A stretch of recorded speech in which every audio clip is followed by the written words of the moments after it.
Días. Buenos días. Buenos días. Buenos días. Buenos días, chicas y chicos.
Los papeles. Los papeles.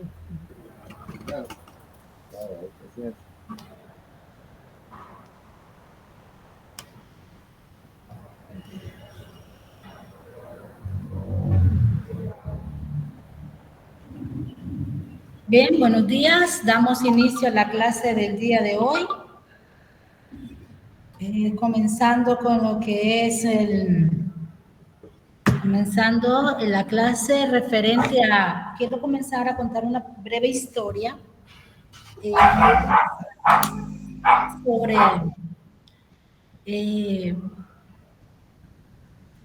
un campesino iba a un bosque, pero de pronto encontró un nido tirado en el piso y habían 3 polluelos. Estos polluelos no eran cualquier polluelos, no eran de cualquier ave, eran aguiluchos, o sea, pequeñas águilas. Vino él sorprendido porque era su primera experiencia de ver un nido de águilas, se lo llevó y comenzó a cuidar de esas águilas. Las alimentaba, les daba calor, las acariciaba y esto lo hacía constante para que pudieran sobrevivir. De tal manera que las águilas empezaron a sacar su plumaje y empezaron a comer por sí solas y estaban listas para emprender su vuelo. El campesino miró que ya no podía cuidar de ellas y pensó, voy a llevarlas a la montaña y ahí donde las lleve voy a lanzarlas para que vuelen. Vino él y las colocó en una rama gruesa, las 3 águilas, y las hacía que caminar hasta la orilla del tronco. Pero aquellas águilas no volaban, sino que lo contrario, se observaban que temblaban de miedo, se sentían bastante inseguras. Se estuvo varias horas y no logró que esas águilas volasen. Volvió a agarrar las águilas y se las llevó una semana más, pero dijo, no puedo ya estar con estas aves, ellas necesitan emprender su propio vuelo. Ya sé, las llevaré a la cima de la montaña, ahí hace bastante viento y al sentir el viento en sus plumas van a irse volando. Caminó muchas horas y cuando estaba ya en la cima de una montaña, las colocó en una rama y las empujaba para que volasen. Pero cada vez que las empujaba, aquellas águilas temblaban del miedo. No se sentían seguras. Entonces vino él y dijo, algo no está bien aquí. ¿Qué será? Ya son unas águilas adultas, necesitan volar. No las puedo tener aquí. No van a poder sobrevivir conmigo. Se estuvo una noche pensando qué podía hacer para que estas 3 águilas emprendieran su vuelo. Sorpresivamente, se le vino una gran idea. Agarró un hacha y se llevó a las 3 águilas. Volvió a tomar la cumbre de la montaña, las colocó en la misma rama gruesa, firme, y las puso ahí, pero no miraba, soplaba fuertemente el viento y no miraba que las águilas deseaban volar. A lo contrario, retrocedían y temblaban de miedo. Vino él, agarró su hacha y ¿qué pasó? Cortó la rama. Inmediatamente que cortó la rama, iba junto hacia abajo con las águilas. Pero al ver las águilas que caían en el precipicio, empezaron a mover sus alas y empezaron a volar. De tal manera que empezaron a volar alto y nunca más regresaron. Y siempre me ha gustado esta historia y la he usado bastante con mis pacientes.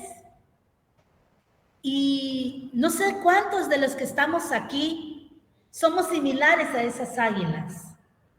Queremos emprender proyectos, queremos tomar decisiones personales o profesionales, pero tenemos miedo.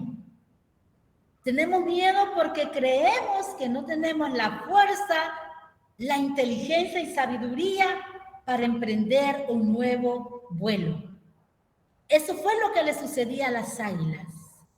Aunque habían tenido toda la protección, ustedes como futuros terapeutas saben lo que sucede cuando estamos llenos de sobreprotección, los miedos son mayores. Ahora yo quiero preguntarte, ¿qué cosas necesitas sacar de ti para poder empezar a mover tus alas y darte cuenta que estás hecha o hecho para volar? Nacimos no solamente para caminar, metafóricamente, nacimos también para volar y no volar bajo. Me encanta mucho lo que decía Martin Luther King, que dice, cuando hay tormenta, los pajarillos se esconden, pero las águilas vuelan alto. Las águilas vuelan encima de la tormenta. Ustedes están a punto de emprender una nueva historia profesional y están cerca de lograr sus metas. No crean que va a ser fácil. No crean que las puertas de todas las instituciones se les van a abrir y les van a decir, vengan, a ustedes que andaba buscando, usted tiene todo. No.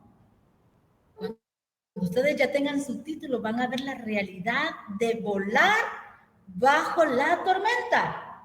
Pero la única diferencia va a ser que usted va a decidir quedarse volando bajo la tormenta o esconderse de la tormenta, o en querer volar por encima de la tormenta, por encima de las dificultades, por encima de los obstáculos. Así que es el momento ahorita de empezar a trabajar nuestros miedos, aquellas cosas que nos limitan y que no nos permiten ver más allá para lo que usted y yo hemos sido diseñadas. El límite de lo que usted y yo queremos solo está en nosotros mismos. El universo es tan grande, tan vasto, que podemos lograr mucho más de lo que soñamos. Así que en esta mañana del jueves les motivo a cada uno de ustedes, que volemos alto. Tan alto que nuestros propios miedos desaparezcan y que la misma tormenta tenga miedo de que nosotros ya no tenemos miedo. Así que a volar alto. Voy a pasar lista de asistencia. María Gloria Ortiz. Presente. Dulce María Cruz. Presente, Lic. Ana Ávila. Ana Ávila. María Luisa García. Presente, Lic. Scarlett Sánchez. Presente, licenciada. Ana Castillo. Presente, Lic.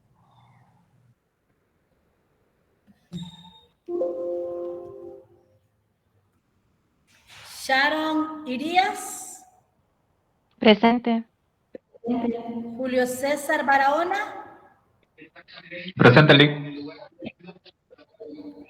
Alejandra Amaya. Presente. Ana Cecilia Mejía. Delmi Ochoa. Presente, licenciada. Isabela Mesa. Jennifer Estrada. Presente, Lic. Scarlett Aguirre. Griselda Padilla. Daniela Espinal. Presente, Lic. Aleida Trejo. Aleida. No, Lic, Karen Daniela. Alexandra. Karen Alexandra Ortiz. Presente, licenciada. Ivana García. Karina Lanza. Presente, Lic. Mari Jiménez. Presente, Lic. Emelyn Cartagena. Presente, Lic. Daniela Vázquez. Presente, Lic. Giselle Zelaya. Presente, Lic. Miguel Estrada. Presente, Lic. Marcela Salgado. Bien. Vamos ahora a empezar y terminar el capítulo. Recordarles que el martes 21 no tendremos la clase más que la prueba, ¿sí? La prueba del capítulo 1 y el capítulo 2, del capítulo 1 de la historia de la psicoterapia y del capítulo 2, que es este del encuadre psicoterapéutico. Es el día martes. Buenos días. Buenos días. Lic, buenos días. Solo Disculpe, a son- mí no me nombró en la lista. ¿Cuál es su nombre? Celeste. Celeste Amador. Ninguna vez. Fíjese que usted no vino a clase la semana pasada, el martes, ¿verdad? Sí, entré, licenciada. Lo que pasa es que a mí en el grupo de la clase le dije a mis compañeras como a las 8:10 me aceptó el acceso a la clase. Pero sí he estado entrando a clase. Scarlett, pero yo siempre estoy aceptando Celeste, durante el transcurso de la clase. Perdón, Celeste, durante el transcurso de la clase yo siempre estoy aceptando. Sí, me ha Entonces, aceptado y he entrado a clase. Hay algunas veces que se quedan al final para poder pasar lista de asistencia. Sí, pero sí he entrado Y a hasta clase. ahorita- Pero la cosa es que no se ha reportado. Ahí ya no va a tener los 10 puntos de la asistencia. Porque ya estamos grandecitos y si yo no llamo, ustedes me dicen. Al final no me llamó o me dicen así como lo hizo hoy.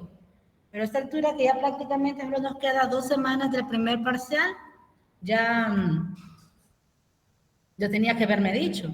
Bien, como les decía, recordarles que el martes es la prueba, solo son 5 preguntas, no va a haber clases, solo son 10 minutos. ¿Por qué? Son 5 preguntas, verdadero y falso. Si ustedes quieren más tiempo, les gustaría más tiempo, perfectamente yo se lo doy y les sumo más preguntas. Yo les satisfago lo que ustedes quieren. Ustedes me dicen y les sumo más preguntas para que tengan más tiempo para pensar. Y 5 preguntas, si estudió, rapidito la va a contestar y automáticamente va a tener los 10 puntos de la prueba. Ahí va a ver cuánto sacó. Entonces son 2 minutos por cada pregunta. ¿Dudas, preguntas sobre la prueba? Es sencilla. Es en línea, sí. La prueba yo la coloco 8 y 5. Y 8 y 15 se cierra. Recordarles algo bien importante y es que no hay reposición de la prueba. Solo son 5 preguntas, verdadero y falso. Y en segundo lugar, pues solo tiene 10 minutos para contestar. Ya que no se responde la prueba, podría extender un poco más el plazo, o sea, no del tiempo de la prueba, sino el plazo para hacerlo por si hay dificultades.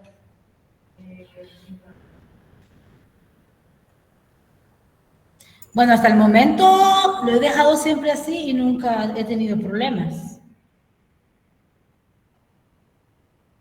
Pero si yo extiendo el plazo, puedo extender las preguntas, ponerles unas 15 y que sean 1 hora. También puedo hacer eso para que tengan más tiempo. 15 preguntas, 10 puntitos y tienen 1 hora, claro, que desde que le entran solo tienen una oportunidad para contestar, un intento. Yo creo que está mejor la hora, Lick, y las 15 preguntas. ¿La hora? Sí, pero no son mis compañeros. No, yo estoy de acuerdo con la primera opción que dijo usted. Yo prefiero la primera opción. Yo no he tenido problemas. La primera. Yo nunca he tenido problemas que se les ha arruinado. Solo recuerde que solo son 10 minutos. No hay ningún problema. Si alguien tuviese un problema, como dijo la compañera Indira, ¿verdad? Indira, ¿es usted? Ivana, como dijo Ivana, lo que puedo hacer es que inmediatamente, ¿cómo va a hacer para mandarme a decir? Es que bien. Pero ¿cómo se va a contactar usted por llamada? Si está malo internet, ¿cómo se va a contactar con el coordinador?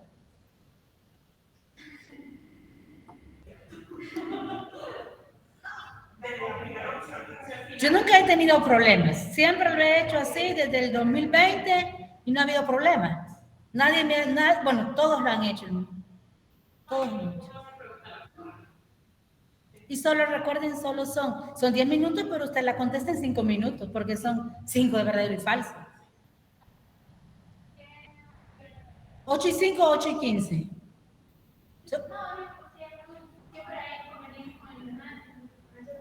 O si quieren, podemos colocarlo 8 y media y 8 y 40 y cierre. Que quede así como el laxo de por si no pudieron colocarse en la hora exacta, si hubo problemas, entonces a las 8 y media tuvo media hora y como usted tiene que conectarse unas 2 horas, ahí está el tiempo. Mientras soluciona. ¿Ok? Dígame. ¿Sí? Bueno, entonces va a ser la prueba a las 8:30, 8:40 se cierra. Así no hay ningún problema y 1 hora en el cual, pues, usted por fuerza tenía que haber estado conectado en la clase. Yo por eso paso lista de asistencia. Si hay alguien me dice, Liz, no estuve a tiempo y no entraba a clases todas las veces, entonces ya es problema de usted. Todo eso lo evalúo. Pero vamos a dejar esa observación. Estuvimos hablando de la clasificación de las psicoterapias por el número de pacientes, por el diagnóstico de base, por la edad y el fundamento teórico. También hablamos de ciertas variables y cualidades que debe de tener el cliente y que en esto, pues nosotros debemos de tener claro también que aquí dentro de las variables puede estar el estado, la religión. Formo parte del comité del DINAT para dar en adopción y se nos presentó el viernes pasado una situación. No sé si compleja o vino una persona de 48 años, masculino, y solicitaba la adopción de un niño varón entre la edad de 10 a 12 años. Hicimos la evaluación y todo y aceptamos, vimos que realmente cumplía con los requisitos para poder adoptar el niño. Justo cuando él ya iba a firmar la nota que ya se podía llevar el niño por el proceso, ¿qué creen que sucedió? Él dice, quiero serles honesto, yo soy homosexual. Entonces estábamos en el comité de adopción, somos como 12 representantes. Habemos como 3 psicólogos, 2 del DINAF, mi persona, hay trabajadores sociales, abogados, etc. Y todos quedamos así como... Sí, entonces dijo él, yo no voy a firmar porque quiero que quede un antecedente de que soy homosexual y que muchos de mis compañeros también quieren adoptar. Quiero ser el primer homosexual en el que realmente quede ahí que adoptó a un niño y que esta sea la puerta para muchos. ¿Qué sucede en este aspecto? Pues en ese momento se paró el proceso. Teníamos que negociar, ya que la ley establece y empezaron a los abogados que en primer lugar puede darse en adopción que componga la familia nuclear, puede darse en adopción a una familia monoparental, pero no dice lo que es el sexo, si puede ser hombre o mujer. Y lo que se busca es también la seguridad, el bienestar primordial es el niño. Entonces, ¿por qué llamo esto de lo que es una variable dentro de la religión? No se tomó decisiones en ese momento, no se quedó en suspenso el caso de él, para raíz de analizar. Bueno, digo, yo en mi posición yo he pensado de que para que los niños son ultrajados, porque he trabajado en las casas hogares. 2, para que anden en las calles. 3, para que se críen solo. A veces, pues, si hay alguien que quiere dar en adopción o adoptarlo y tenga su preferencia sexual, pues se puede dar. No hay ningún obstáculo e impedimento, pero la mayoría manifestaba que aquí no estamos satisfaciendo al hombre, queremos satisfacer el bienestar del niño. Parte tenían toda la razón, no era cumplir un capricho de que yo como hombre quiero que me identifiquen y ser popular, ser famosos. Él quería que quedara plasmado y escrito, pero también porque lo escondió al inicio. Porque cuando se le da la luz verde, lo dice. Entonces, ¿qué quiere decir con esta historia?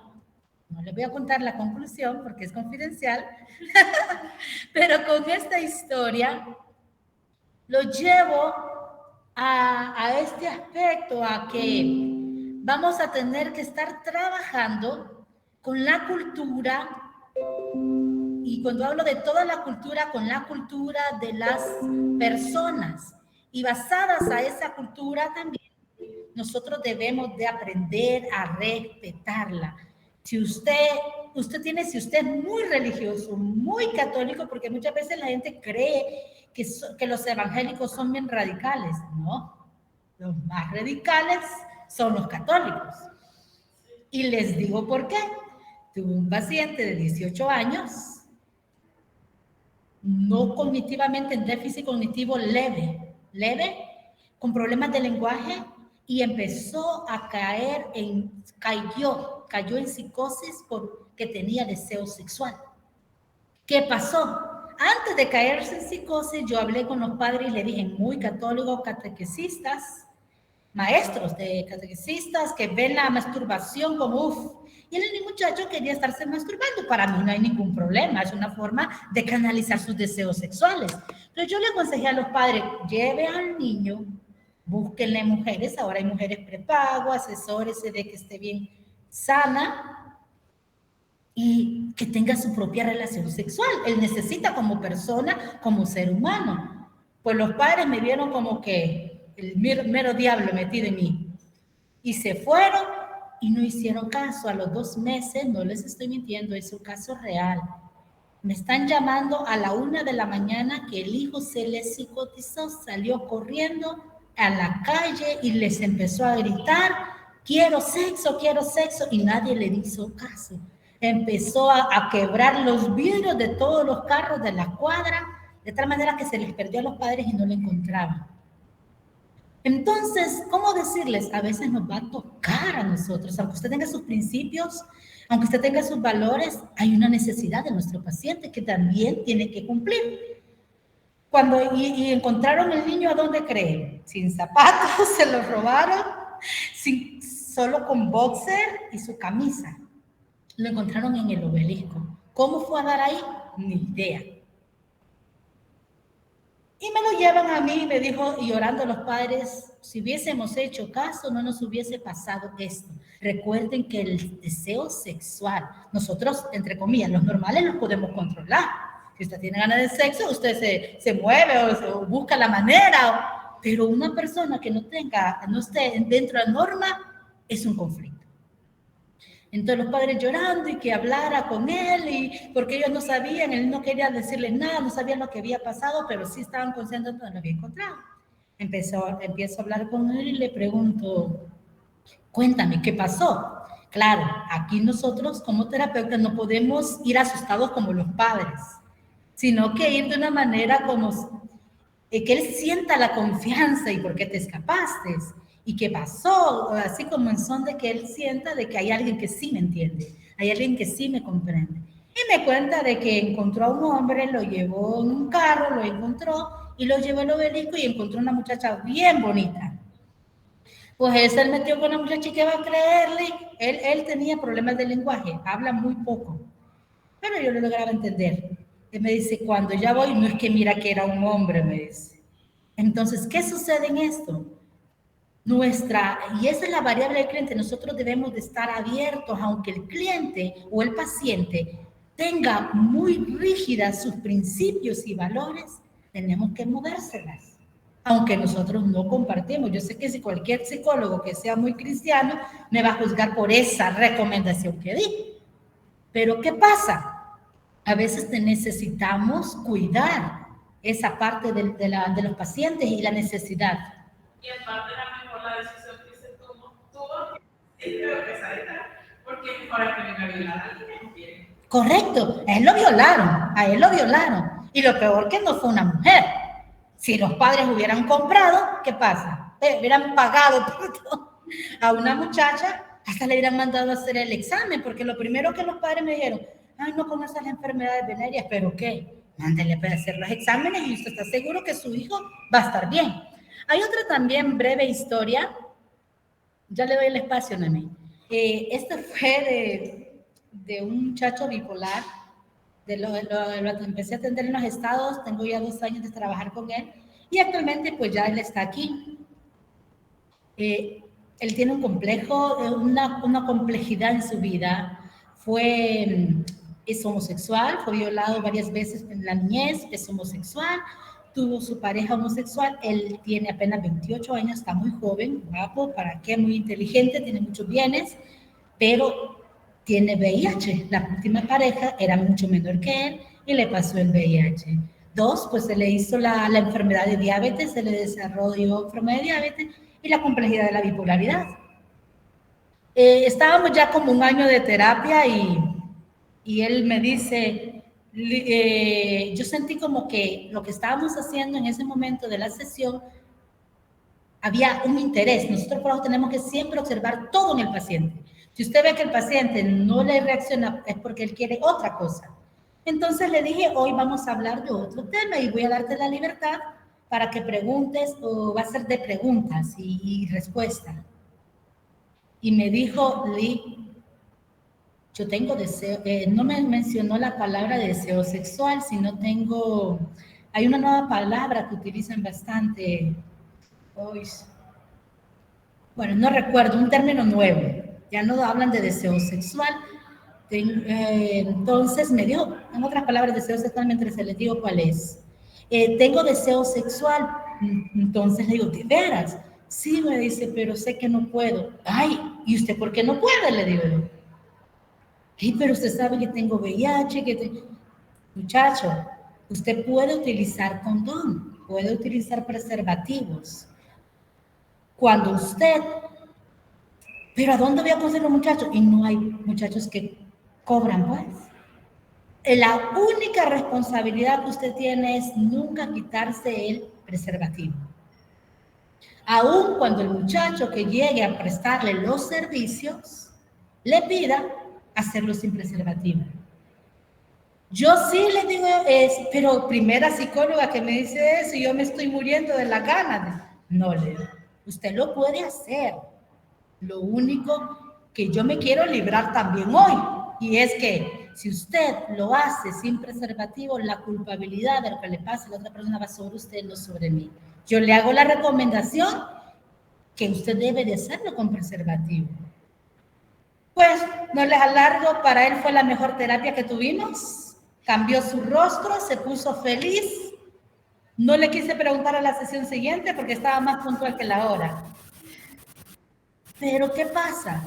A veces hay respuestas de nuestros pacientes que están en ellos mismos solamente que por miedo, por temores. Y tenemos que tocar estos temas cuando damos terapia. Él, si lo hace de manera sin problemas con preservativo, yo me libro y bajo y doy la responsabilidad. No me cierre. David, ¿puede cerrar, por favor, su micrófono, que me está interfiriendo en la clase?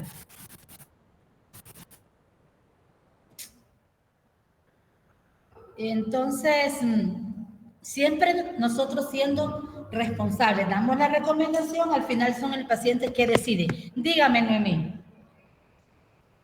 Lick, yo tenía una pregunta. Es que usted mencionó en el primer ejemplo que quería adoptar al señor, pero que hasta después les dijo que era homosexual. Entonces, o sea, yo tenía entendido que era como requisito el estar casado. ¿No estaba o fue que mintió? ¿O no es requisito? Ok, no es ahora para adoptar, no es ahora. La ley establece que puede adoptar parejas que están casadas, pero también familias monoparentales, o sea, una sola persona perfectamente puede adoptar. Y si vemos socialmente, el mayor porcentaje de las familias son monoparentales. Entonces ahora sí se le está dando a las familias la opción de que si una sola mujer quiere adoptar y cuenta los requisitos, perfectamente. Lo que él no nos mintió, él llenó los requisitos. Lo que puedo decir fue que nosotros en ningún momento hicimos la entrevista de ¿es homosexual o bisexual?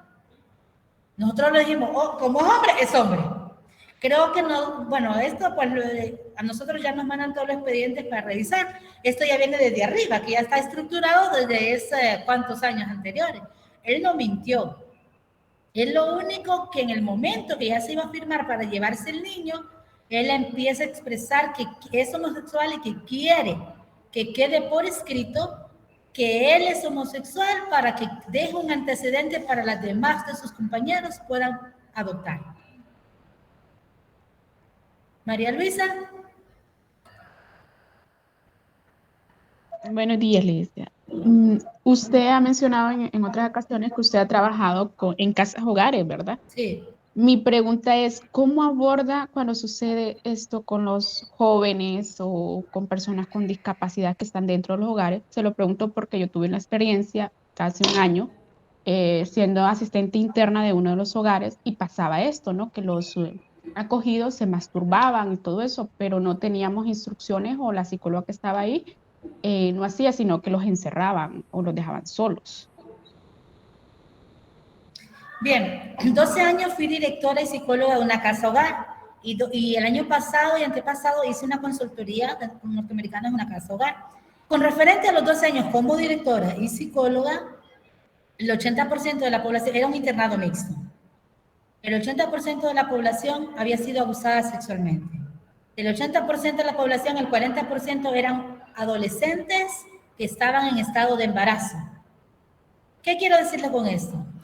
Todo el año, una vez a la semana, ellos recibían su terapia y una vez a la semana individual a la terapia grupal. En la terapia grupal trabajé todo lo que es la sexualidad. No sé si ustedes han escuchado prácticas de restauración emocional. Una metodología, práctica de restauración emocional, fue un libro que yo escribí referente a planes terapéuticos, trabajos terapéuticos para trabajar con personas con traumas. Hice también ahí mismo en práctica de restauración emocional, hay un libro de cuentos, vivencias detrás de mi escritorio clínico, se llama. Son 5 historias reales de pacientes, unos violados, otros de violencia física, trabajado con niños con necesidades especiales, y esa práctica de restauración emocional lo trabajamos en el Triángulo Norte, aquí en varios departamentos de Honduras. Ese fue como para el año 2018-2019, antes de la pandemia. Hicimos transferencia, trabajamos con la policía, etcétera. Entonces, trabajé toda esa parte de restauración emocional o recuperación emocional todo el año. A partir del año 2021, que empecé a hacer una consultoría en una casa hogar, fue sorprendente. Iba como experta en terapias. Había estado viviendo en una casa hogar ayudando a los pacientes. Solo habían 11 niñas. Usted llevó psicodiagnóstico 2 conmigo, ¿verdad? Usted escuchó a la licenciada Lorena que nos contó de las muchachas que querían suicidarse. Bien. Entonces, solo eran 11 niñas, todas víctimas una de la trata blanca y de abuso sexual. ¿Qué pasó? Es aquí donde yo no tuve muchos problemas en sexualidad en la casa hogar porque lo trabajábamos a diario. Sacábamos los deseos a través de elaboración de plasticina, dibujos, a través de cosas prácticas. Pero en esta casa hogar era muy fuerte la sexualidad. Había una niña terrible, y aquí tengo una compañera que yo invité a las psicólogas que quedaron ahora en la casa hogar, que nos contaran su testimonio cuando fueron a hacer las 800 horas. Una niña de que se masturbaba con palos, se masturbaba metiéndose botellas, se masturbaba metiéndose piedras, se echaba alcohol, se echaba pasta, y por último tenía curiosidad, empezamos a trabajar con ellos, unos joyeros, terapia ocupacional, y ella quería echarse silicón adentro. Esa fue la última fantasía que ella tenía. Bueno, mientras estuve yo, no sé qué ha pasado. Y yo les decía a los directores de la casa hogar, es imposible quitarle a ella o prohibirle que no se masturbe. Lo que no tenemos que hacer es maximizar los deseos sexuales. Debemos de en la escuela, en clases, no les miento, en todas las clases pasaba masturbándose. Y le encantaba encender la cámara y hacerlo frente de los compañeros. Ella no tenía pudor, ella lo hacía con donde quiera, y incluso había estado masturbando hasta el perro.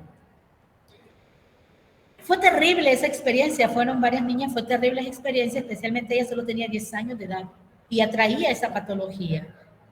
¿Qué pasó? Llegué a la conclusión y le dije, no vamos a poder impedir. Estábamos luchando con algo que ya venía dentro de ella por prácticas sexuales y también hormonal. Se le hizo la evaluación hormonal porque cuando hay esta masturbación persistente o hipersexualidad, hay 2 cosas que usted tiene que saber. Descartar la parte hormonal. Y 2, si ya está descartada la parte hormonal, vamos a trabajar la terapia. Si hay parte hormonal, se da el tratamiento. Se tiene que dar el tratamiento hormonal y a la vez la terapia. Pues al final les dije yo, porque las tías se estresaban con ella porque la vivían rayando, ¿no? Si usted la mira en clase, que ella empieza a masturbarse, solo acérquese a ella y déjela. Déjela por unos minutos que ella empiece a moverse y solo tócale la espalda y que sienta ya que hay alguien ahí atrás para que se desconecte de ese deseo. Entonces, los comportamientos masturbatorios son fantasías elevadas. Esto lo vamos a ver cuando ya demos el segundo parcial, hipersexualidad e hiposexualidad, y se va a desarrollar algunas técnicas. Esta niña, por ende, es una niña hipersexual. Muy difícil le vamos a arrancar su hipersexualidad, porque ya viene también con varios componentes. Lo único que es hacer técnicas que la fantasía que está en la mente no se quede en la mente, sino que la exteriorice. Una vez exteriorizada la fantasía, aquello va disminuyendo. Es lo mismo cuando alguien es abusado sexualmente. Anda un miedo, no puede hablar, se le hace un nudo en la garganta, pero una vez que habla, vuelve a hablar. No es revictimización cuando nosotros trabajamos terapéuticamente la confrontación, la revivencia, sino que más bien esto les va ayudando a que eso negro que tenía poder en ellos vaya disminuyendo. Otro término es revictimización. Entonces es trabajar técnicas para ir exteriorizando las fantasías que tienen en su mente. Por ejemplo, yo trabajaba con las niñas, bueno, les daba plasticina y les decía, todo aquello que ustedes estén pensando en lo sexual, con su órgano sexual, es el momento para que lo exterioricen y vamos a hacer una exposición. Muchos tenían pena, pero al mirar que otros que querían lucirse, entonces buscaban la manera de hacerlo. ¿Por qué? Porque la fantasía, si se está aquí, crece, pero si usted la saca, va quitándose fuerzas y ya no está para llamar la atención. Son varias técnicas para poder trabajar lo que es esta conducta. Bien, entonces termino con esto, hablamos respecto a ese término. Luego, las variables también les decía de lo que el paciente busca en nosotros y va a buscar siempre de acuerdo a la necesidad que ellos estén teniendo. Nos investigan, están pendientes de nosotros, quieren saber qué estamos haciendo. Nosotros tenemos prohibido aceptar pacientes en nuestro Face, aunque ellos nos mandan la solicitud. Tenemos que, aunque a usted le guste, tenemos que mantener nuestra distancia. Veíamos un caso de una colega que la llaman para que otra colega, para que están en un conflicto de pareja y que atendiera a la pareja. Entonces viene y ella empieza a atenderlo. El esposo de la colega era súper guapísimo. Empezó a hacer la pareja y dijo ella, a saber qué le habrá despertado los sentidos. Lo vamos a hacer las próximas sesiones individual. De tal manera que terminó individual las sesiones, pero ella también terminó con el esposo de la colega. Entonces, ¿qué pasa? Esto puede suceder. Y estas son algunas situaciones que, especialmente cuando se da terapia de pareja, usted va a sentir que al final, si usted no se comporta con su ética, con la honestidad, con esa autocontrol, porque en primer lugar tenemos que tener autocontrol. ¿Por qué razón? Porque usted en el paciente va a escuchar muchas fantasías también sexuales. Y si usted tiene esa área en conflicto con usted, muy rápidamente va a caer con un paciente. Entonces tenemos que nosotros mismos tener buen conocimiento de nosotros mismos, tener también la honestidad de qué área yo necesito trabajar para evitar verme en conflictos de moralidad y conflictos de ética profesional. ¿Cómo debe de ser el lugar indumentaria del terapeuta? El lugar pues tiene que ser siempre una consulta privada, un ambiente no con mucha decoración y que sean adecuados. Por lo menos siempre es bueno tener 2 cuadros bonitos de paisajes. Porque esto le ayuda al paciente mientras está en el proceso, y también en los cuadros nos ayudan a nosotros como terapeutas de analizar situaciones del paciente. El lugar debe ser cómodo y privado. La pintura que no se destaque mucho, colores blanco, ocre, verde claro, tienen que ser colores que al paciente también no le inspire miedo o temor de estar ahí, que vamos a buscar unos colores fucsia que llamen la atención, y todavía un color fucsia y ponemos un foco rojo. No podemos, tenemos que buscar de acuerdo a la situación. El mobiliario cómodo y sencillo. Y la indumentaria o la ropa de vestir, no hay normas estrictas. Por lo general, yo siempre que voy a trabajar con niños, trato de buscarme cómodamente porque a veces no siempre los que les doy psicodiagnóstico a uno, hay momentos, en mi caso, que más estoy trabajando con niños con necesidades especiales, es muy raro que hagamos uso del escritorio. Por lo general hacemos uso de juguetes en una alfombra, dibujamos y ponemos unas tableras en el suelo y que él dibuje. ¿Por qué? Porque nosotros somos los que debemos de adaptarnos a la situación del niño y no el niño vaya a adaptarse a nuestra situación, que en primer lugar en el escritorio no vaya a alcanzarlo. Entonces son normas que uno debe de ir trabajando, ropa discreta y de acuerdo a la edad, y vestir según las normas culturales, especialmente cuando trabajo también con adolescentes y sé que voy a trabajar con adolescentes, me voy con algunas esclavas así, ya sea de una guitarra que me encanta, alguna ancla, algo que el adolescente se siente identificado de que no está con una otra mamá o otra abuela que va a estar para juzgarlo, sino que crear ese vínculo de confianza, y eso también es empatía. Voy a buscar algo con que yo me identifique, hoy voy a atender solo adolescentes, por ejemplo, yo tengo días donde solo estoy atendiendo niños adolescentes y días que solo atiendo adultos. Entonces, de acuerdo a eso, yo me voy estructurando. Y luego, pues, damos el salto de los pasos en la entrevista terapéutica, que se basa en el motivo de consulta. En base del motivo de consulta, nosotros comenzamos a profundizar según lo que nos dice el cliente. Se observan gestos, ademanes y silencios y una escucha activa, que esto lo vamos a ver en el siguiente punto. Entonces, queda una pregunta para el segundo foro y es: ¿la psicoterapia será exclusiva con lo que hemos aprendido para personas enfermas?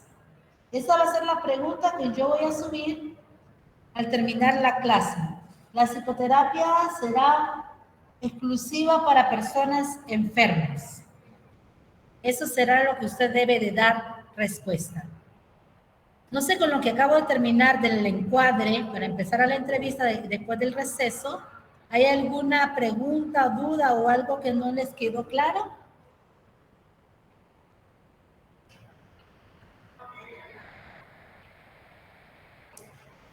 Por mi parte, no, Lick.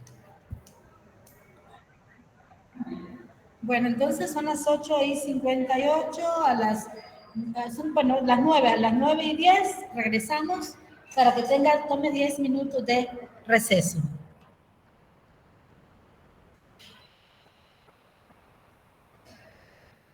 9:10.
Bueno, comenzamos ahora con la entrevista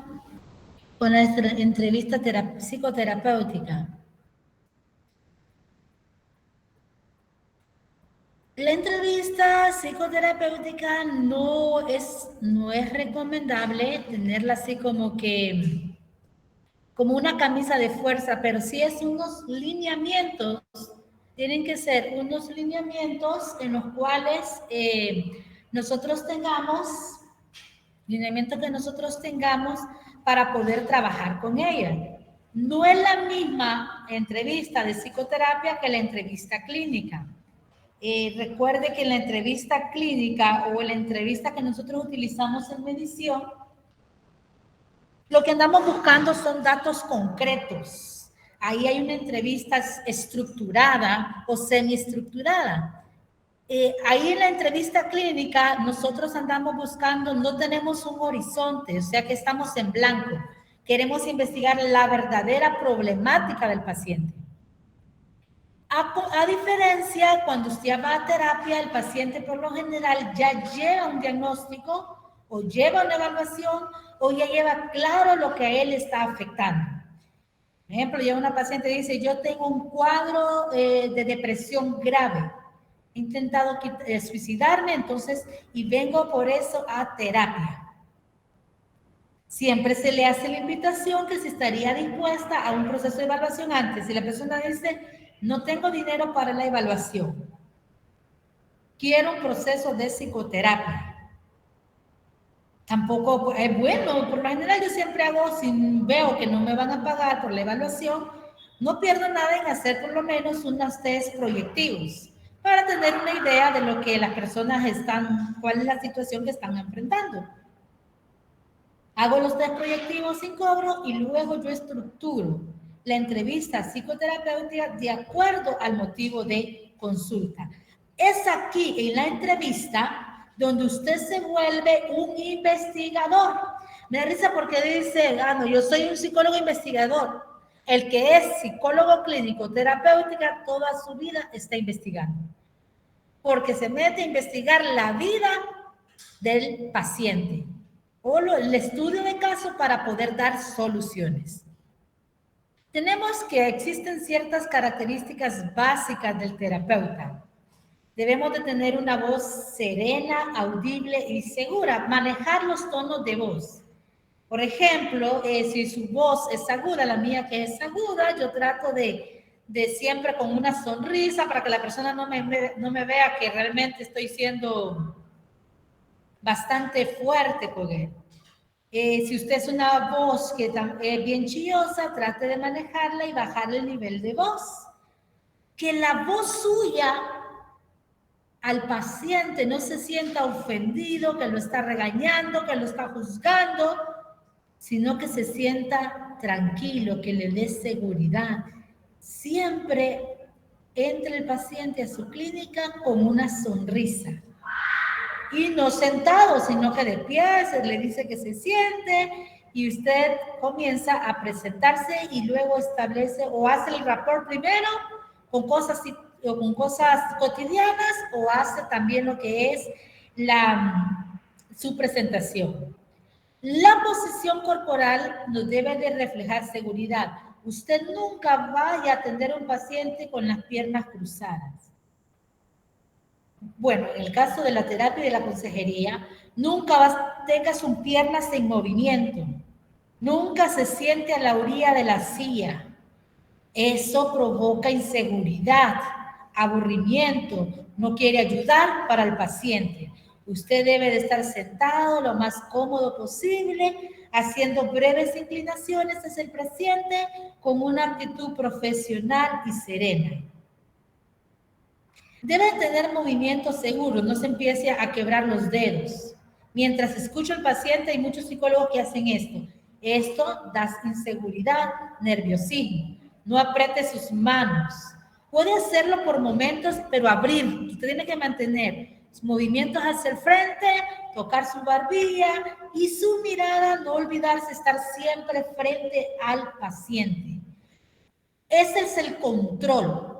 Si usted logra ver al paciente a los ojos, diga que usted ya lo controló. Si usted esconde la mirada, va a decir el paciente, ese necesita más ayuda que yo. La mirada, mantener la mirada fija en el paciente da seguridad, da control. Si a usted le cuesta verle a los ojos, pues trate de buscarle un punto en la frente. Pero no puede perder la mirada. Usted debe de verlo casi el 80%, mantener el contacto visual en todo el tiempo. Y el 100 al 150%, la audición. Ahí usted tiene que olvidarse de todo, hasta de usted mismo. O de usted mismo por estar pendiente del paciente. Debe establecer el rapport con empatía, con naturalidad y agilidad en forma oportuna. O sea que usted debe de estar alegre, hablar sobre si está lloviendo, sobre el tráfico, si le costó llegar, si era primera vez. Y siempre cuando es primera vez les pregunto, ¿les costó llegar aquí? Ay, que algunas personas se pierden. Ya tengo mi discurso. Si está lloviendo, ahorita que está lloviendo, ¿qué le parece? ¿Cómo sienten este día? Entonces uno va buscando ese rapport de acuerdo a la situación. También que usted no puede estar tomando los datos, tiene que tomar los datos básicos. Dígame cuál es su nombre, fecha de nacimiento, edad, nombre de los padres y hermanos. Y de partir de lo que viene después, solo tomar datos específicos y prestar totalmente atención. Porque si usted empieza solo a escribir, eso genera duda en el paciente. Eso genera como que, este no me está escuchando por estar escribiendo. Y hay pacientes que dicen, ¿y es que va a escribir eso? Entonces mejor no hablo.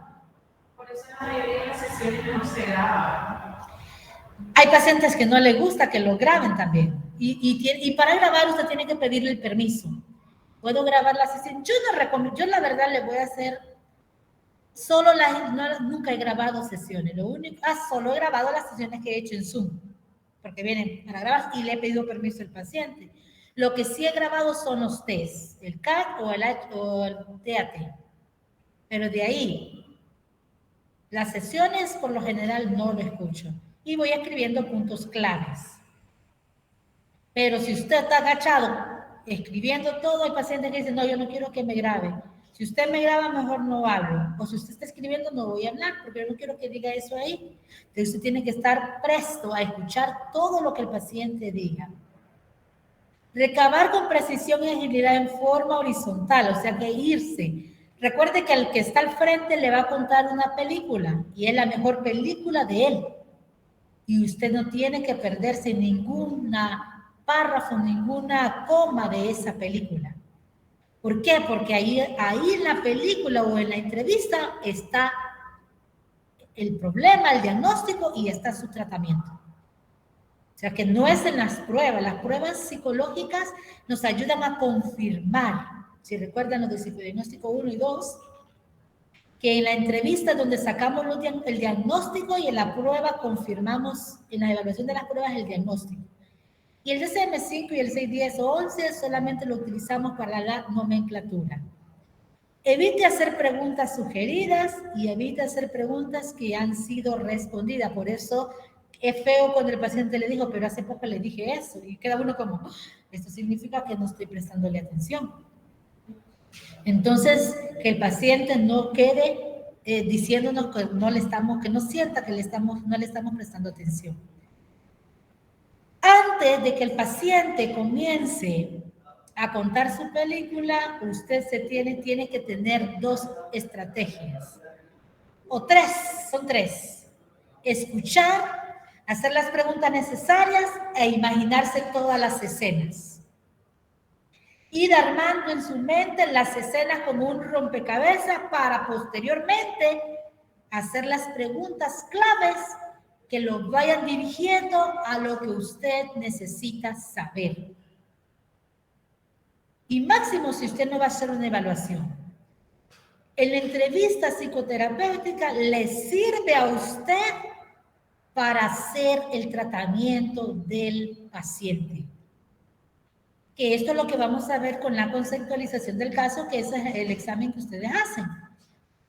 ¿Cómo voy a saber yo el diagnóstico, el tratamiento que va a necesitar el paciente? Es a través de la entrevista. qué técnica va a utilizar, qué terapia específica, en qué casos, cuáles son los factores protectores, los factores de riesgo del paciente, es en la entrevista. Esto es clave. Ahí es donde es más fácil ser un psicólogo clínico que trabajar la terapia, porque en el psicólogo clínico se lleva las preguntas y va a responder. En la psicoterapia no, usted lleva una pauta de preguntas de qué va a profundizar de acuerdo a los diagnósticos, pero al final puede ser que esa entrevista no la sirve. ¿Por qué? Porque usted llevaba preguntas para 3 diagnósticos y al final solo un diagnóstico. Y de este diagnóstico usted tiene que hacer las preguntas claves para estar seguro del tratamiento. ¿Cuál es el primer paso para dar terapia? En primer lugar, y para la entrevista, conocer el motivo de la terapia. ¿Por qué cree usted que necesita ayuda? Se le pregunta al paciente. ¿Por qué cree que su hijo necesita ayuda? ¿Cómo fue que usted se dio cuenta que necesitaba ayuda? Son 3 preguntas que uno las hace y una vez que el paciente le dice, ¿qué pensé? Bueno, yo quiero decirle que gracias porque que usted ha buscado ayuda. Quiere decir que realmente está comprometida con su salud mental. En el motivo de la terapia, vuelvo a rectificarles, hay un motivo manifiesto y latente, que lo vieron en el psicodiagnóstico 1 y 2. El motivo manifiesto es lo que realmente dice el paciente, pero que de esa realidad que está frente a usted, hay un gran porcentaje que hace falta investigar. Dentro de cada motivo de consulta hay otra necesidad fuerte, que es el motivo latente del que usted tiene que descubrir. Lo que dice el paciente es superficial. Lo que usted investiga es la causa que usted le va a dar respuesta. Mire, vengo aquí porque he estado teniendo bastante insomnio, mucho estrés, la clase, pero después detrás de esto, de estos síntomas que siente el paciente, hay unos síntomas mayores. Y es bien difícil cuando el paciente no lo entiende, porque él quiere respuesta a esa problemática, pero usted no le va a dar respuesta a esa problemática, al verdadero problema, cuando encuentre el motivo latente. Recuerdo un muchacho que se ganó una beca para Argentina y el padre me lo lleva a terapia. El padre era psicólogo colombiano y me lo lleva a terapia porque él quiere saber si el muchacho, que le dé las líneas para que esté listo para irse a Argentina a estudiar. Cuando voy empezando con la entrevista y la evaluación, me voy dando cuenta que los padres están separados, había una gran odio y rivalidad del muchacho hacia la figura materna, porque lo dejaba siempre, lo que le iba a ir a traer al colegio, a la escuela, se le olvidaba a la mamá, y siempre llegaba tarde o no llegaba. Y muchas veces le tocó irse caminando. Entonces vengo yo y le digo, bueno, antes de dar respuesta, si estás listo o no, necesitamos comenzar por lo menos un mes de terapia. Y comencé una terapia de lo que es la silla vacía, comencé unas terapias sobre el espejo, comencé una terapia donde él se enfrentara, no con los miedos principalmente, sino con el rechazo y el odio y el miedo a la separación hacia la madre. Entonces, al momento me dijo el papá, yo no lo traje para que usted lo confronte cómo está su relación con su madre. Yo lo traje porque quiero que él esté listo para cuando él se vaya para Argentina. Entonces, mi respuesta fue, mire, si él está luchando con un miedo a la separación porque lo dejaban abandonado, allá en Argentina la realidad va a ser otra. Él va a estar solo, puede caer en depresión, puede caer en una situación complicada. Si yo no le doy esta terapia, yo le puedo decir qué es lo que haga él, pero es algo que él no ha resuelto en su vida y necesita apoyo. Entonces, quiero que usted siempre diga, lo que me está diciendo el paciente tiene que ponerle margen de duda, aún cuando sea niño, que la ley establece que todo lo que diga el niño es cierto.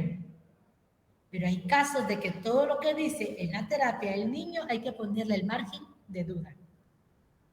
Que otra cosa es lo que dice la ley y otra cosa es la realidad que nosotros tenemos con nuestros pacientes. Entonces siempre tenemos que trabajar en pro de lo que no ve, no siente el paciente. Luego, que ya hemos tenido el motivo de consulta, establecemos lo que es la entrevista, los datos generales, el motivo de consulta. Vamos a hacer preguntas para profundizar según el problema y establecer el diagnóstico diferencial. Por ejemplo, ahí le pongo un ejemplo, si es ansiedad, hacer preguntas para descartar y asegurar qué tipo de ansiedad es desde su niñez hasta los síntomas actuales. Identificar experiencias similares y su actuar. Entonces vamos haciendo ese paso. También tenemos ir identificando los síntomas y los signos. Los síntomas o preocupaciones. O sea que en la entrevista es bueno tener un cuadro. Y en este cuadro recuerden que los signos, vamos a ver si recuerdan qué es los signos. Ustedes creo que esto lo manejaron desde anormal. Ajá, pero ¿cómo yo identifico los signos en primer lugar y los síntomas en el paciente?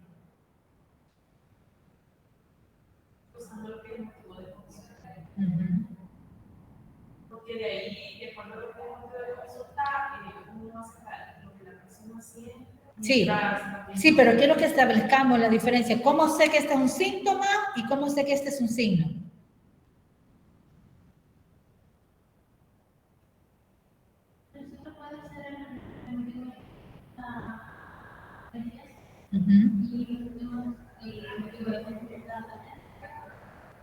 Ajá. Sí, pero voy a hacer bien la pregunta para que no nos perdamos. Del discurso que me está diciendo el paciente, menciónenme 3 signos y 3 síntomas, vaya. En cualquier paciente que se le venga a la mente, más sencillo.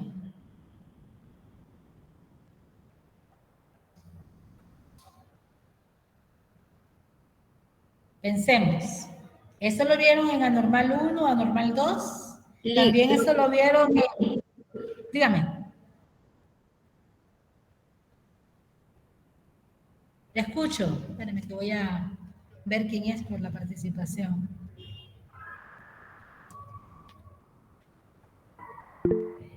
Lo que yo recuerdo, bueno, en anormal, que lo vimos, que los síntomas es cuando el paciente lo manifiesta. O sea, dice, me ha dolido la cabeza, me he sentido como débil, sin ganas de esto, lo otro, lo otro. Ajá. ¿Más claro? La diferencia quiero. Que se observa. Los síntomas se observan, son observables. No. ¿Y los síntomas? Se manifiestan. O sea, no los podemos ver, pero el paciente los manifiesta. Sí, los síntomas, el paciente tiene que verbalizarlos. Para poder darnos cuenta de que tiene ese síntoma.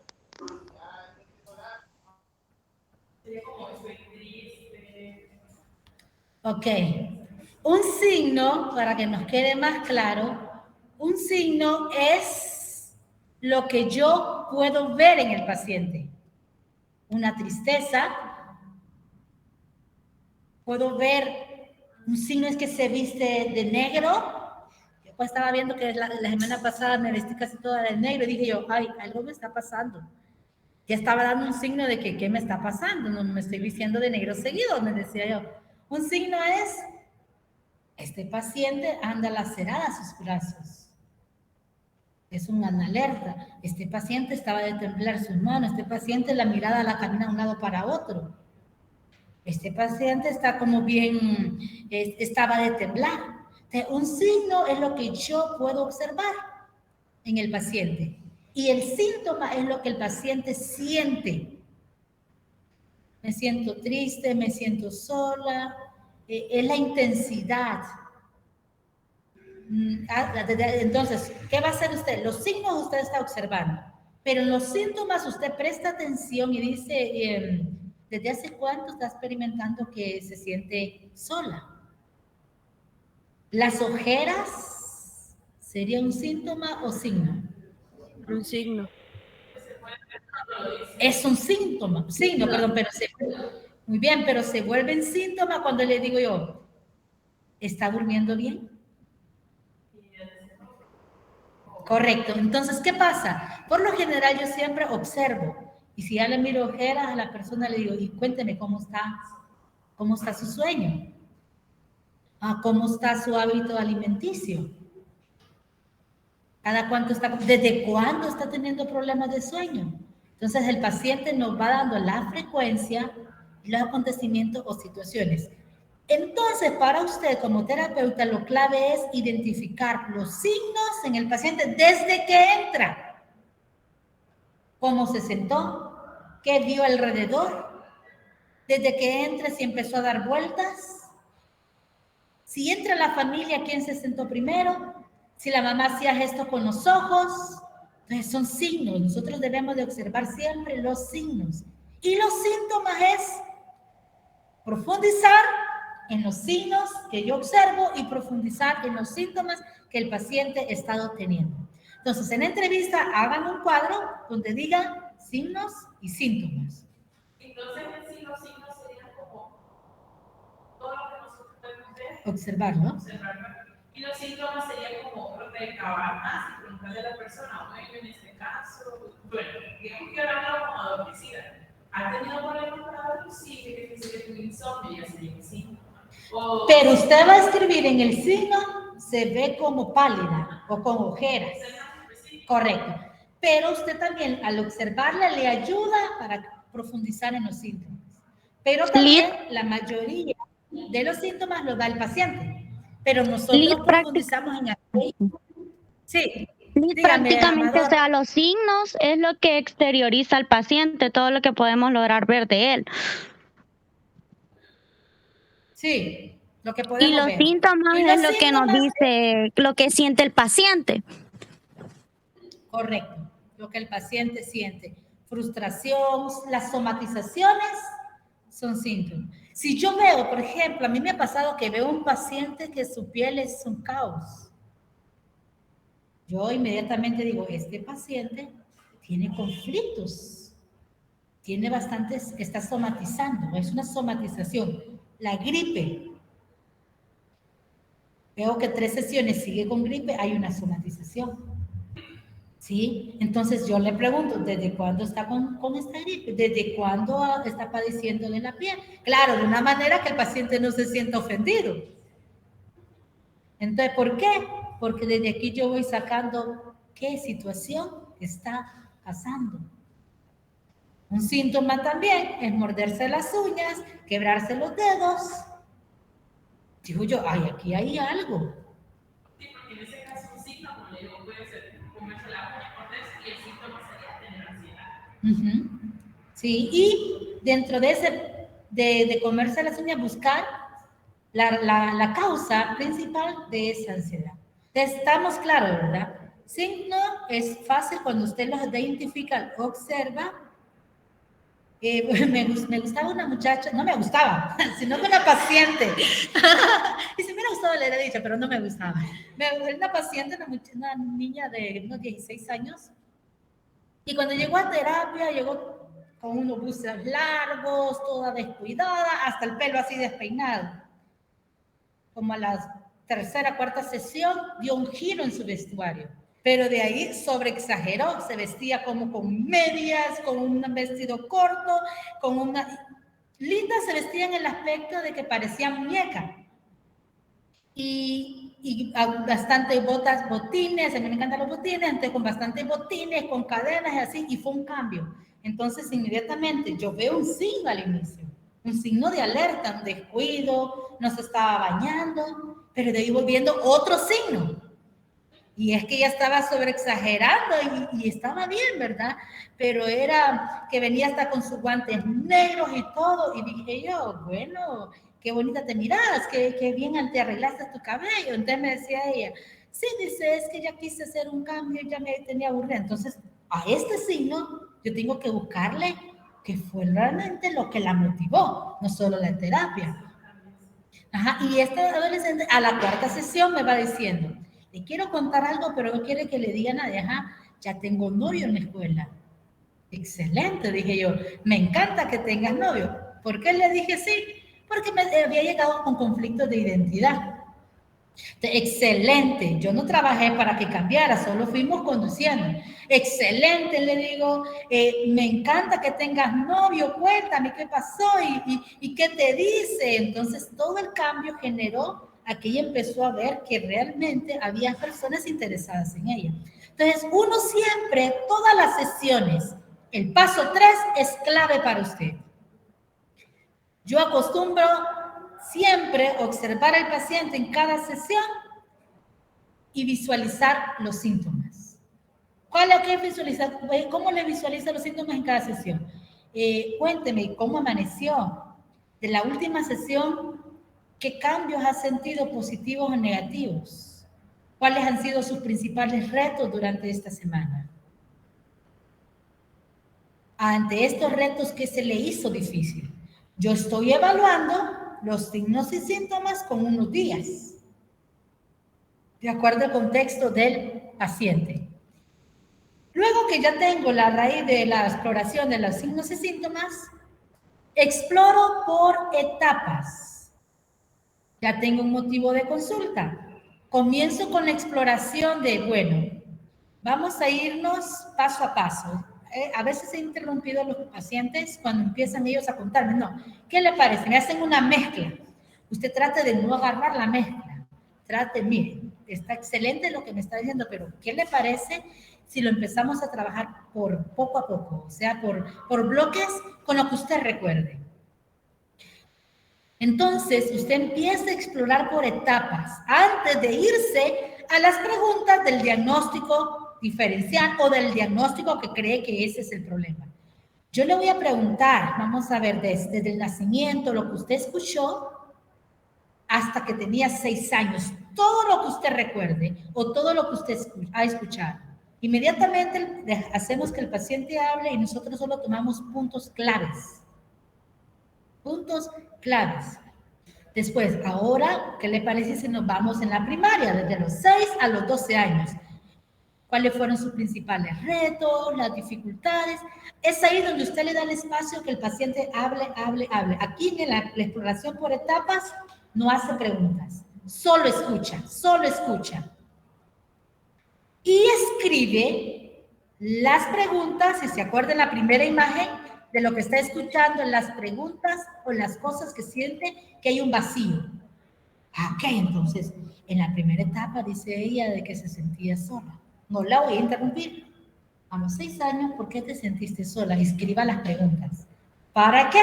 Para después, que hemos hablado, esta etapa de la exploración por etapas, le ayuda a usted a profundizar. ¿Qué quiere decir? Usted, al hacer la entrevista, la tarea que tiene, que cuesta 10 a 15 puntos, usted va a venir y ya tiene un motivo de consulta, ¿sí? Ustedes van a redactar la entrevista como que no van a decir, no las preguntas, sino como que realmente están haciendo las preguntas al paciente. Y usted se va a poner en el plano de qué preguntas me pueden surgir de 0 a 6 años que me dijo el paciente. ¿Cuáles serían las principales preguntas que yo creo que debo hacer en esta etapa de vida? En la exploración por etapas, usted va a escribir 2 a 3 preguntas claves. No me va a venir a decir solo las preguntas básicas del diagnóstico, sino que va, aquí de 0 a 6 años, ¿qué pasó? De acuerdo al motivo de consulta. ¿Vamos entendiendo? Va a profundizar y va a sacar las preguntas que le hacen ruido. De 6 a 12 años, escribe. De ahí vamos y escuchamos la adolescencia también. Deja que hable, solo escriba las cosas que le hacen ruido y las preguntas que usted cree que en la adolescencia le va a hacer. Correcto, y lo vamos a ver más adelante. Luego la adultez, etcétera. Una vez que usted ha escuchado, usted hace la exploración de cambio de casa, matrimonio, el primer hijo, el bullying que le hacían, las preguntas que usted escribió por segmento, se las hace el paciente. Bueno, vamos a recordar un poco lo que me dijo, pero cuando usted me habló de los 0-6 años, yo le escuché y usted dijo esto, entonces usted me puede contestar, y hace la pregunta, por etapas, y lo va escribiendo, cambio, pérdida y trabajo. ¿Vamos claro aquí? Luego de la exploración, usted están los síntomas de alerta que decía Ivania. ¿Cuál? Scarlett e Ivania, ¿verdad? Ivana. Entonces, usted hace las preguntas a los síntomas de alerta. Por ejemplo, tuve una paciente que no recuerda, supuestamente, no recordaba, puedo decir ahora, no recordaba su niñez. Nada. Y estuve trabajando con ella y nada, ni para atrás ni para adelante, pero yo aseguraba, por mi experiencia en casos que había sido víctima de abuso sexual y lo había bloqueado. Y ella amaba a un tío. Todas las primas que vivieron con ella odiaban al tío. Solo ella las amaba. Desde ahí, para mí, un dato curioso. Si todas las primas lo odian, es porque algo pasó. Pero ¿por qué ella ama al tío?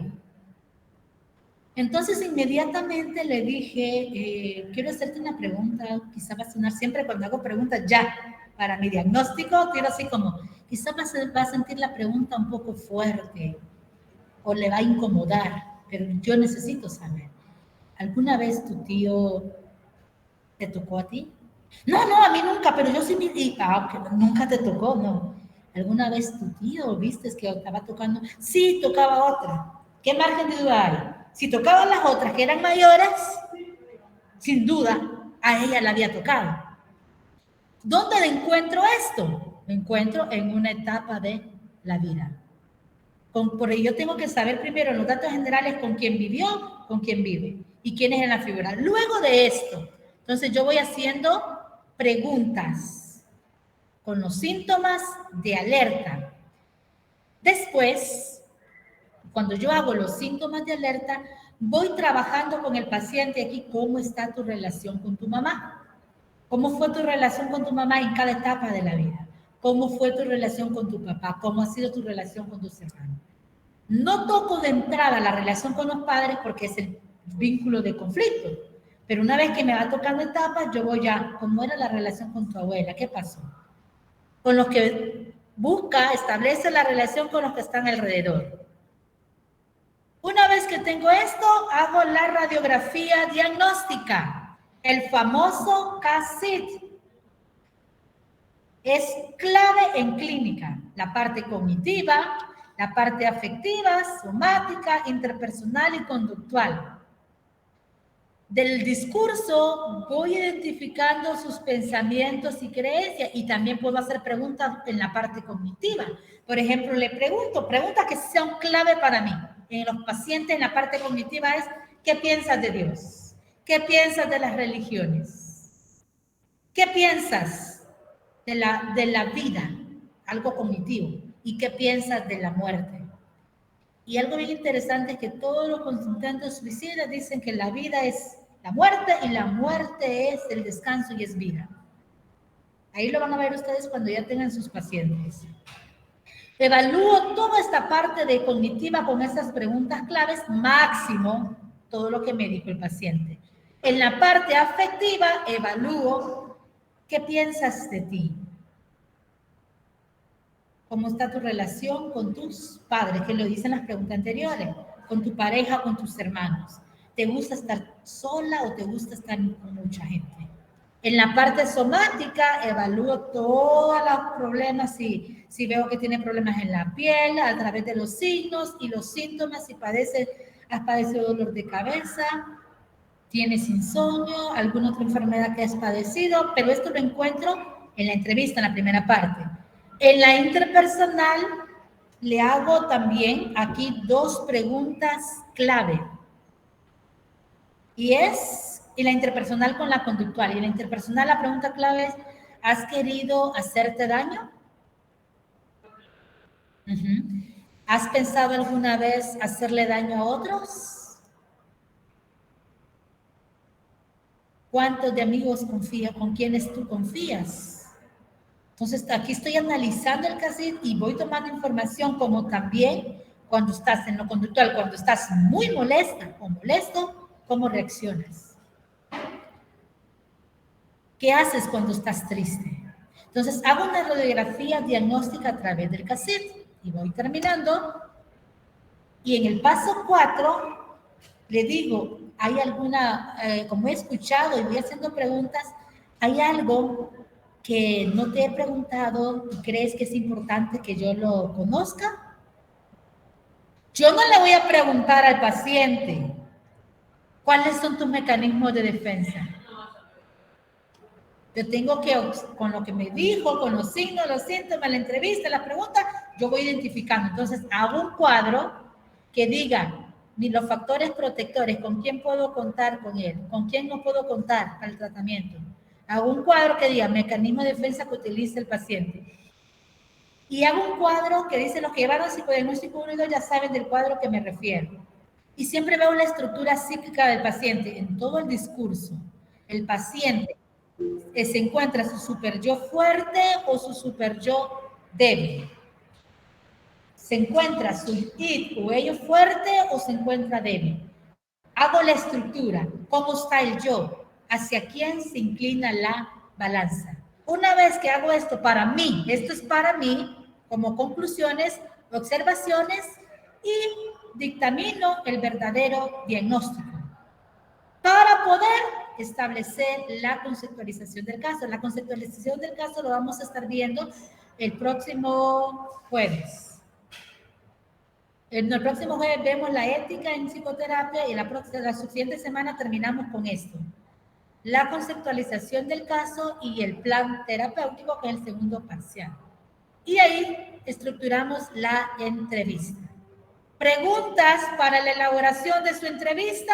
Desde ahora, ustedes perfectamente quedan autorizados a trabajar en la entrevista.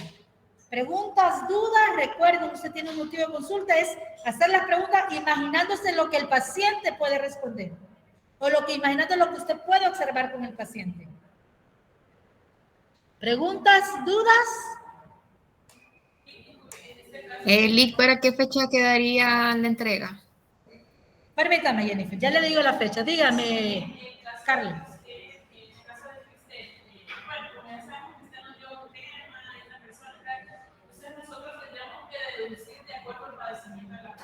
Correcto.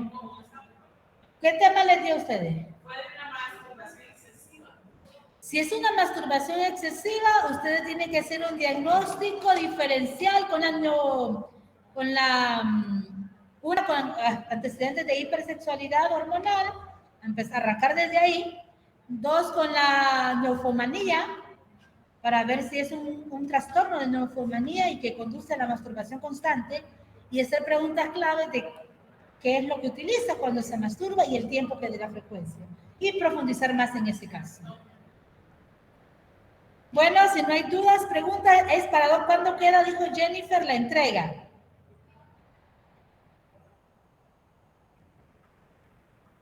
La entrega quedaría para el jueves 2 de marzo. Jueves 2 de marzo.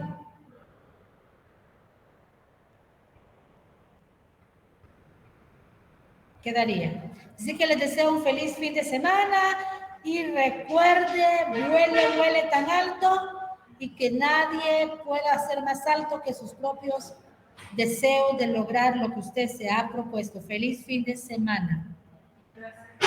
Bueno. Gracias, igual. Gracias. Gracias. Solo para subirse. Bye.